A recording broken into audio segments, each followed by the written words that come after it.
और उर्मिला जी, जो जहां पे राहुल जी ने खत्म किया वहां से मैं चाहता हूं कि आप बात को आगे बढ़ाएं कि अब ये जो बीजेपी के बारे में कहा जाने लगा है कि अगर हम जीतते हैं तो सरकार बनाते हैं, जब नहीं जीते तो भी सरकार बनाते हैं।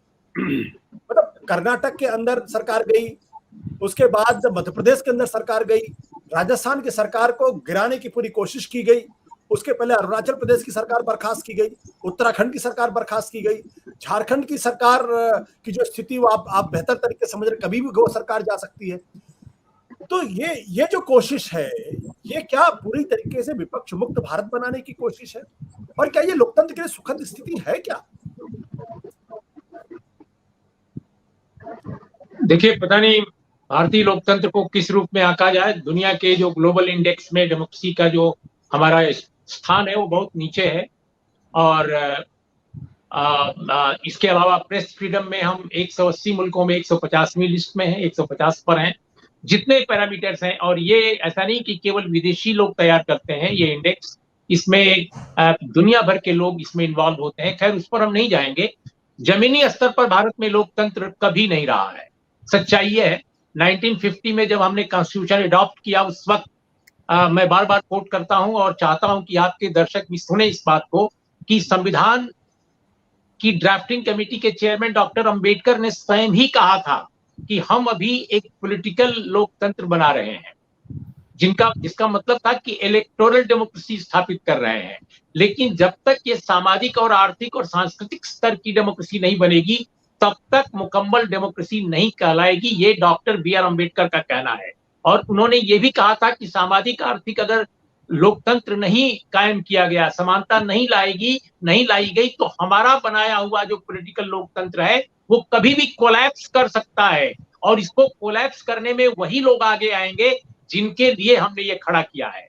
तो देखिए, अपने कॉन्स्टिट्यूशन में जो हमारे प्रियम्बल में जो इक्वलिटी की समानता की बात है, जो लिबर्टी की बात है, जो हमने एडॉप्ट किया है फ्रेटर्निटी की बात है, ये दुनिया की जो महानतम जो डेमोक्रेटिक रिवोल्यूशंस हैं वहां से इवॉल्व होकर ये चीजें आई हैं।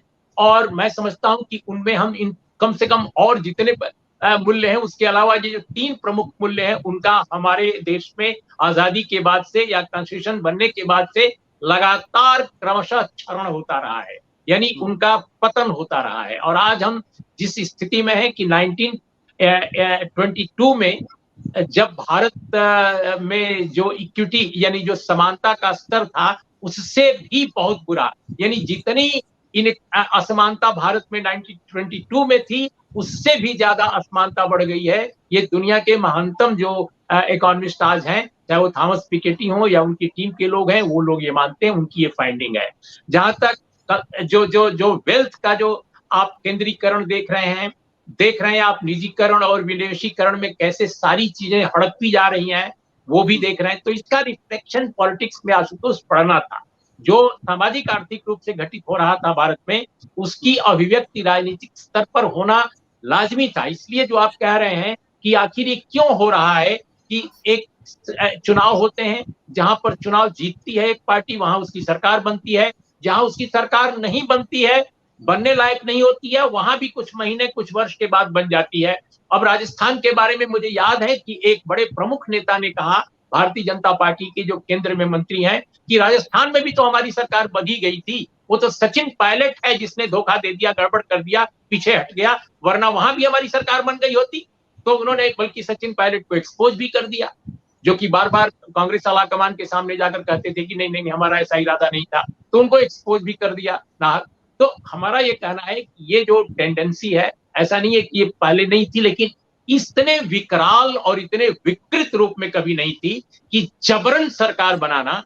ये इस आयाराम गयाराम एक जगह हुआ था, आयाराम गयाराम पूरे देश में फिनोमिनन के स्तर पर नहीं था, लेकिन आज तो वही स्थिति है। आप मध्य प्रदेश का देख लीजिए, आप कर्नाटक का देख लीजिए, आप अभी देख ही रहे हैं महाराष्ट्र का, आगे और भी कहीं हो सकता है। सिर्फ और सिर्फ एक राज्य बचा है, बिहार, जहां जेडीयू संख्या में कम होने के बावजूद अपने मुख्यमंत्री को स्थापित किए हुए है, और मजबूरी बीजेपी की है कि उन्हें झेल रही है या झेलने के लिए अभिशप्त है, क्योंकि शायद स्किल के मामले में, पॉलिटिकल स्किल के मामले में नीतीश कुमार किसी से कम नहीं है। मैं राकेश जी की जो जो बात है बहुत महत्वपूर्ण बात है। हालांकि उन्होंने कानूनी ढंग से अपनी बात रखी, लेकिन एक बात उन्होंने कही, वो मैं सहमत उनसे हूं, पॉलिटिकल कमेंट था कि जो उद्धव ठाकरे जी ने आज फैसला किया स्वतः इस्तीफा करने का, निजी तौर पे उनकी छवि बनाने में ये मददगार हो सकता है, लेकिन ये बताता है कि वो बहुत प्रौढ़ राजनीतिक व्यक्ति नहीं है। ये बताता है कि वो संवेदनशील हैं। वैसे भी वो छायाकार हैं, बहुत अच्छे फोटोग्राफर बताए जाते हैं, बहुत अच्छी चीजें लिखते पढ़ते हैं, ऐसा भी कहा जाता है कि पढ़ते भी हैं। अच्छी बात है, उनके खानदान में लोग पढ़ते लिखते रहे हैं, लेकिन जो राजनीतिक ये जो मंजर था, माने जो अभी सिनेरियो था, उसमें उनको पॉलिटिकल एक लीडर के तौर पे जो इंटरवीन करना चाहिए था, वो उन्होंने नहीं किया और एक तरह से सरेंडर कर दिया। तो मैं समझता हूं कि हो सकता है कि पार्टी बचाने में वो कामयाब हो जाएं, क्योंकि बीजेपी का इरादा महाराष्ट्र में सरकार बनाने का केवल नहीं है। बीजेपी का इरादा शिवसेना को डिसमेंटल करने का, या बाल ठाकरे की शिवसेना को, उद्धव ठाकरे की शिवसेना को बर्बाद करने का है और अपनी शिवसेना बनाने का है, और बाद में भविष्य में उसको मर्ज करा लेने का है, जहां तक मैं समझता हूं। इसलिए मैं जो मेरा आपके सवाल के जवाब में ये कहना है कि लोकतंत्र वगैरह की बात भूल जाइए, लोकतंत्र का क्या हाल अपने देश में है, लेकिन जो संवैधानिकता के लिए भी एक नैतिकता चाहिए, एक नैतिकता, और वो नैतिकता हमारे यहाँ खत्म होती जा रही है। सत्य हिंदी का ऐप डाउनलोड करें गूगल प्ले स्टोर पर।